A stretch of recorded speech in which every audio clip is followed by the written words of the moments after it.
అవినాష్ రెడ్డి, నీ ఇంటి పక్కనే నా ఇల్లుంది, ఏం చేసుకుంటావో చేసుకో అంటూ జైలు నుంచి బెయిల్ మీద బయటకు వచ్చినటువంటి దస్తగిరి అవినాష్ రెడ్డికి సవాల్ చేసిన నేపథ్యంలో ఈ అంశానికి సంబంధించి మనతో మాట్లాడేందుకు ప్రముఖ రాజకీయ విశ్లేషకులు అంకమరావు గారు మనతో ఉన్నారు. సార్తో మాట్లాడదాం. సార్ నమస్తే. సార్ నమస్తే కృష్ణ గారు.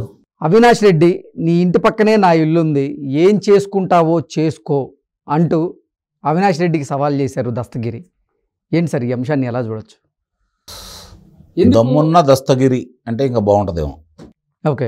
ఎందుకంటే కడపలోనే కాదు, అది ఇప్పుడున్న ఆంధ్ర రాష్ట్రంలోనే ఎదిరించడం జగన్మోహన్ రెడ్డి గారికి మామూలు విషయం కాదు.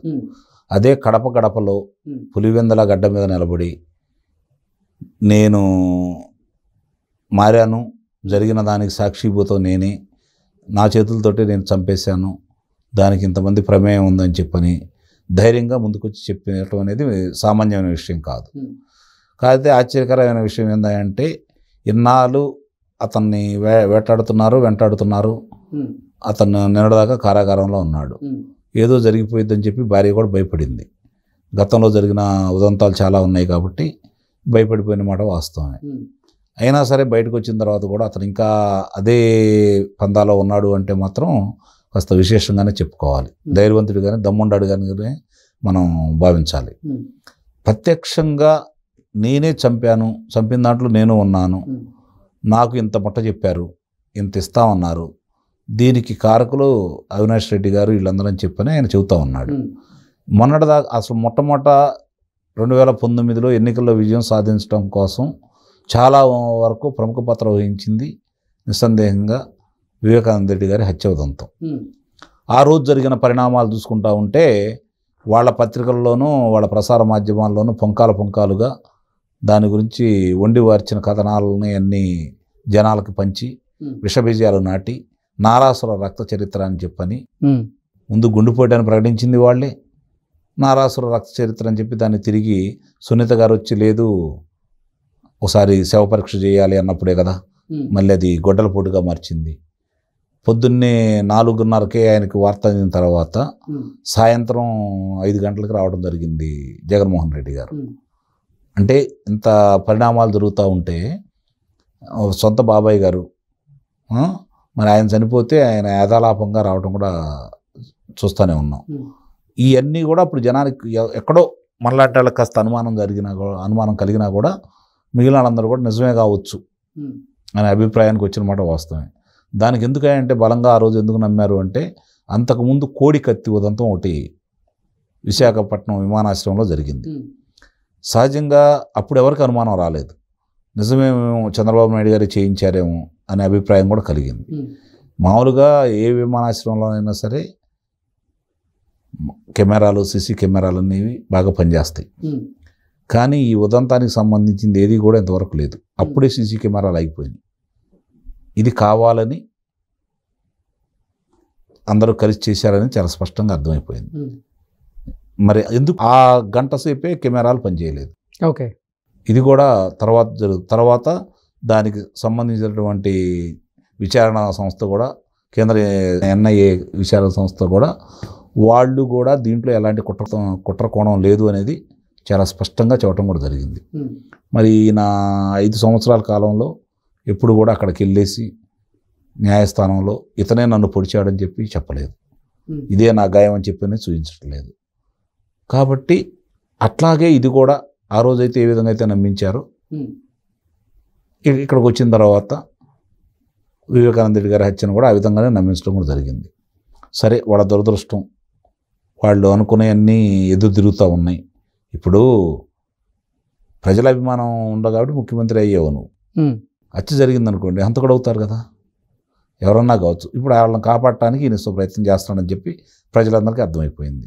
వీళ్ళ వల్ల జరుగుతున్నటువంటి కుటుంబంలో జరుగుతున్నటువంటి ఈ యొక్క పరిణామాల వల్ల చాలా స్పష్టంగా ప్రజలందరికీ, ఆంధ్ర రాష్ట్ర ప్రజలందరికీ జరిగిన ఒక మంచి ఏందయ్యా అంటే ఇది చంద్రబాబు నాయుడు గారికి కానీ తెలుగుదేశం పార్టీ వాళ్ళకి కానీ సంబంధం లేదు. కుటుంబంలో జరిగినటువంటిది ఇది. రాజకీయ ఆధిపత్యం కోసం రాజకీయంగా జరిగినటువంటి హత్య అనేది చాలా స్పష్టంగా అర్థమైపోయింది. దానికి ఈ దస్తగిరి అనే వ్యక్తి కూడా వివరంగా చెబుతూ ఈరోజు ముందుకెళ్తా ఉన్నాడు. దాన్ని తప్పించడం కోసం, దారి మళ్లించడం కోసం ఈరోజు వరకు కూడా అవినాష్ రెడ్డి గారిని కర్నూలులో ఎంత నాటకం ఆడింది సిబిఐ చూస్తూనే ఉన్నారు. ఆ తర్వాత ఆయన ఎక్కడ అరెస్ట్ చేశారో వాళ్ళకే తెలియాలి, ప్రజలకు మాత్రం తెలియదు. ఆయన్ని అదుపులో తీసుకున్నారు, విడుదల చేశారు. ఇప్పుడు ఇవన్నీ ఒక్కోడొక్కడు బయటకు వస్తూ ఉంటే, కానీ కేంద్ర సంస్థలు కూడా పురోగతి మాత్రం వాళ్ళు ఏ విధంగా సాధించారో మనకైతే తెలియదు, కానీ ప్రజలకు వివరించే దాంట్లో మాత్రం వెనకబడిపోయారు. ఇప్పుడు ఈయన సమర్థుడా అసమర్థుడా అని చెప్పుకోవడానికి ఒకే ఒక ఉదంతం. నీ తండ్రి తర్వాత తండ్రి స్థానంలో ఉన్నటువంటి వివేకానంద రెడ్డి గారు హత్య చేయబడితే ఈ 4 సంవత్సరాల 8 నెలల ఈ రోజుతో వచ్చేతలికి 26 రోజులు. మరి ఆ పురోగతి ఏం సాధించావు? నీ రక్షక భటులందరూ ఏం చేస్తున్నారు? దాని గురించి ఎందుకు, నీ దగ్గర ఉన్నటువంటి ఆధారాలు ఏంటి, ఎందుకు బహిర్గతం చేయలేకపోతున్నావు? ఎన్ని సంవత్సరాలు పట్టింది దాని గురించి తెలుసుకోవడం కోసం? ఇవన్నీ ఒకసారి కనుక మనం తిరిగి ఆలోచించుకుంటూ ఉంటే దస్తగిరి చెప్పింది వాస్తవానికి చాలా వాస్తవాలు ఉన్నాయని దాంట్లో ఒక్కోటి మనకు అర్థమైపోతూ ఉంది. ఈ టైంలో దస్తగిరి అవినాష్ రెడ్డిని సవాల్ చేయాల్సిన అవసరం ఎందుకు వచ్చింది అని అంటే, ఇప్పుడు అతన్ని ఏదో ప్రాణహాని ఉందని వాళ్ళ భార్య వీళ్ళందరూ బాధపడుతూ ఉన్నారు, అందరూ భయపడుతున్నారు. అతను ధైర్యంగా చెబుతున్నాడు, నన్ను ఏం చేస్తారో చేసుకోండి, నేను ఇక్కడే ఉంటాను. ఇప్పుడు బాలకృష్ణ కూడా సార్వత్రిక ఎన్నికల ముందే వివేకానంద రెడ్డి గారి హత్య జరిగిన నేపథ్యంలో ఇప్పుడు కూడా అంటే ఈయన ఏమన్నా హత్య చేసేటువంటి కుట్ర జరుగుతుందని ఆయన భావించే ఇటువంటి సవాళ్ళు అంటే వాళ్ళ భార్య గారు ఇంతకు ముందే చెప్పడం కూడా జరిగింది కదా, నా భర్తకి ప్రాణహాని ఉంది, రక్షణ కల్పించండి అని చెప్పని వేడుకుంటున్నారు కదా వాళ్ళు. సహజంగానే వాళ్ళందరూ ఎన్నికల ముందు మళ్ళీ ఏదో జరిగిద్దని చెప్పని భయంతో ఉన్నారు. మరి అతను జరుగుతున్న పరిణామాలన్నీ చూసుకుంటా ఉంటే ఇబ్బందికరమైన పరిణామాలే అవి. అతను మాట్లాడే విధానం కావచ్చు, అతను వీళ్ళని ప్రతిఘటించే విధానం కావచ్చు, వీళ్ళకి సవాల్ చేసే విధానం కావచ్చు, ఇవన్నీ చూసుకుంటా ఉంటే నిజంగానే ఇబ్బందికరమైన పరిణామం గతంలో జరిగిన పరిణామాలు, వాళ్ళ యొక్క పూర్వపరాలు కనుక మనం చూసుకుంటా ఉంటే, కుటుంబ నేపథ్యం చూసుకుంటా ఉంటే మిగిలిన అందరూ భయపడే బతుకుతున్నారు అక్కడ, అందుట్లో ఎలాంటి సందేహం కూడా ఏం లేదు. ఇప్పుడు మరి ఇతను ఎంత ధైర్యంగా మాట్లాడుతున్నాడంటే తెగింప, లేకపోతే ఎన్నికల ముందు నన్ను ఏం చేయలేకపోతారనే ఒక ధైర్యమా, లేకపోతే మళ్ళీ నాకంటూ ఏదైనా జరిగితే అది వీళ్ళ మెడకే జుట్టుకొని వీళ్ళు రాజకీయంగా ఇబ్బంది పడతారని చెప్పి భయపడుతున్నారని ధైర్యమో తెలియదు. కానీ మొత్తానికి మాత్రం అతను చాలా ధైర్యవంతుడుగానే మనకు కనపడుతూ ఉన్నాడు. హత్య చేశాడంటేనే ధైర్యవంతుడు, అందుట్లో ఎలాంటి సందేహం కూడా లేదు. బయటకు వచ్చి చూడటం మాత్రం చాలా విచిత్రమే. అందుట్లో కూడా అది వీళ్ళు అనుకున్న ఎందుకు ఎదురు తిరిగిందో ఇప్పటికీ నాకు అర్థం కాని విషయం. కాబట్టి ఎన్ని దృష్టిలో పెట్టుకుంటే మాత్రం ఎట్టి పరిస్థితుల్లో కూడా వివేకానంద రెడ్డి హత్య అనేది జగన్మోహన్ రెడ్డి గారి పరివారం చుట్టూనే తిరుగుతుంది, వాళ్ళ మెడకే చుట్టుకోబోతుంది. Okay sir, thank you so much. Avinash Reddy, నీ ఇంటి పక్కనే నా ఇల్లుంది, ఏం చేసుకుంటావో చేసుకో అంటూ జైలు నుంచి బెయిల్ మీద బయటకు వచ్చినటువంటి దస్తగిరి అవినాష్ రెడ్డికి సవాల్ చేసిన నేపథ్యంలో ఈ అంశానికి సంబంధించి మనతో మాట్లాడేందుకు ప్రముఖ రాజకీయ విశ్లేషకులు అంకమరావు గారు మనతో ఉన్నారు. సార్తో మాట్లాడదాం. సార్ నమస్తే. సార్ నమస్తే కృష్ణ గారు. అవినాష్ రెడ్డి, నీ ఇంటి పక్కనే నా ఇల్లుంది, ఏం చేసుకుంటావో చేసుకో అంటూ అవినాష్ రెడ్డికి సవాల్ చేశారు దస్తగిరి. ఏంటి సార్ ఈ అంశాన్ని ఎలా చూడొచ్చు? దమ్మున్న దస్తగిరి అంటే ఇంకా బాగుంటుందేమో. ఓకే, ఎందుకంటే కడపలోనే కాదు, అది ఇప్పుడున్న ఆంధ్ర రాష్ట్రంలోనే ఎదిరించడం జగన్మోహన్ రెడ్డి గారికి మామూలు విషయం కాదు. అదే గడపలో పులివెందల గడ్డ మీద నిలబడి నేను మారాను, జరిగిన దానికి సాక్షిభూతం నేనే, నా చేతులతోటి నేను చంపేశాను, దానికి ఇంతమంది ప్రమేయం ఉందని చెప్పని ధైర్యంగా ముందుకొచ్చి చెప్పడం అనేది సామాన్యమైన విషయం కాదు. కాకపోతే ఆశ్చర్యకరమైన విషయం ఏంటంటే ఇన్నాళ్ళు అతన్ని వెంటాడుతున్నారు. అతను నిన్నటిదాకా కారాగారంలో ఉన్నాడు. ఏదో జరిగిపోయిద్దని చెప్పి భార్య కూడా భయపడింది.